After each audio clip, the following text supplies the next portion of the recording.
نحمده ونصلي على رسوله الكريم اما بعد۔ اللہ جل شانہ نے انسان کو اس دنیا کے اندر بھیجا اور یہ تھوڑی سی زندگی دے کر بھیجا کہ اس دنیا میں انسان رہ کر آخرت کی تیاری کرے۔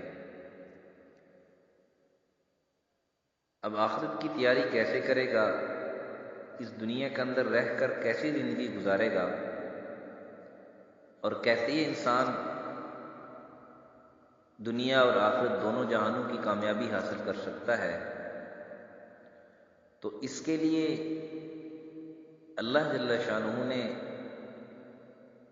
وقتاً فوقتاً اپنے پیغمبروں کو بھیجا اور وہ لوگوں کو سمجھاتے رہے کہ لوگوں اللہ کو ایک مان لو اور اللہ کے حکموں کے مطابق زندگی گزار لو، تم کامیاب ہو جاؤ گے۔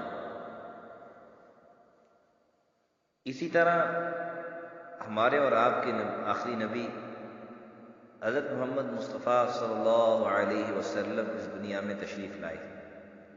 انہوں نے بھی لوگوں کو اللہ کی طرف بلایا، بلکہ کلام اللہ میں اللہ نے ایک جگہ ارشاد فرمایا واللہ یدعو الی دار السلام، اللہ بھی تمہیں سلامتی کی طرف بلاتا ہے۔ سلامتی کیا ہے؟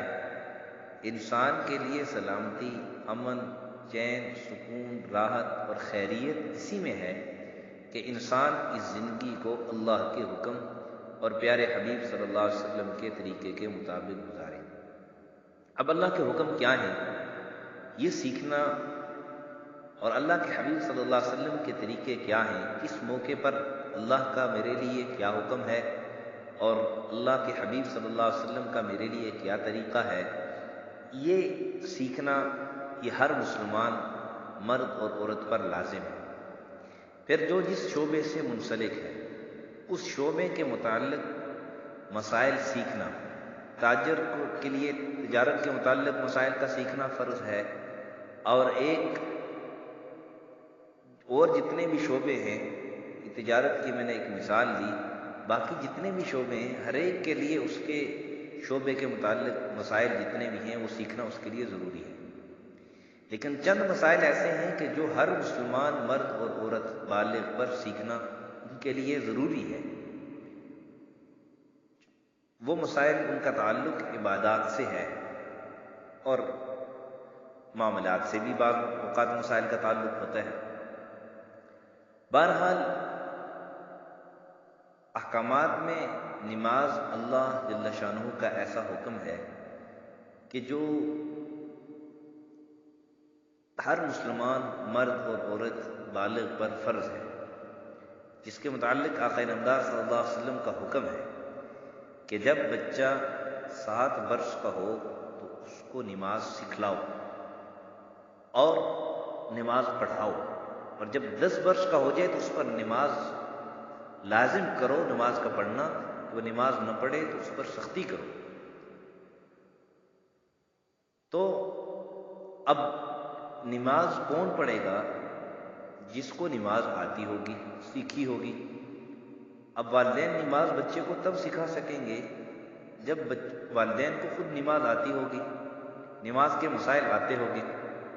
پہلے زمانوں میں یہ ہوتا تھا کہ بلوغت تک، یعنی 7 سال تک، 8 سال تک، 10 سال تک کے بچے بچیاں، ان کو تمام مسائل معلوم ہوتے تھے، ضروری تمام مسائل معلوم ہوتے تھے۔ یہ بہت پہلے وقتوں کی بات ہے جب مسلمان دنیا میں حکومت کیا کرتے تھے۔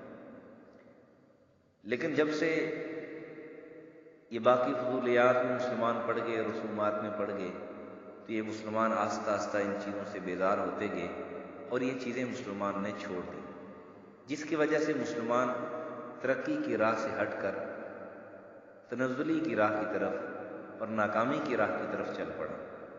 اور آج یہی وجہ ہے کہ مسلمان دین سے دور ہے، مسلمان کو دین کا پتہ نہیں ہے، اور اسی وجہ سے مسلمان دنیا کے اندر مار کھا رہا ہے۔ اس لیے مسلمان کی کامیابی، مسلمان کی خیریت، عافیت، حفاظت اسی میں ہے کہ مسلمان اللہ کے حکموں کو سیکھے، ان کو سمجھے اور ان کو اپنی زندگی میں لائے۔ اسی میں اس کی دنیا کی بھی کامیابی ہے اور آخرت کی بھی کامیابی ہے. اور اگر ایسا نہیں کرے گا تو دنیا کی بھی ناکامی ہے اور آخرت کی بھی ناکامی ہے. اللہ جل شانہ سے دعا ہے کہ اللہ تعالی ہم سب کو صحیح دین سیکھنے، سمجھنے، اس پر عمل کرنے اور اس کو دوسروں تک پہنچانے کی توفیق نصیب فرمائے. وآخر دعوانا ان الحمد للہ رب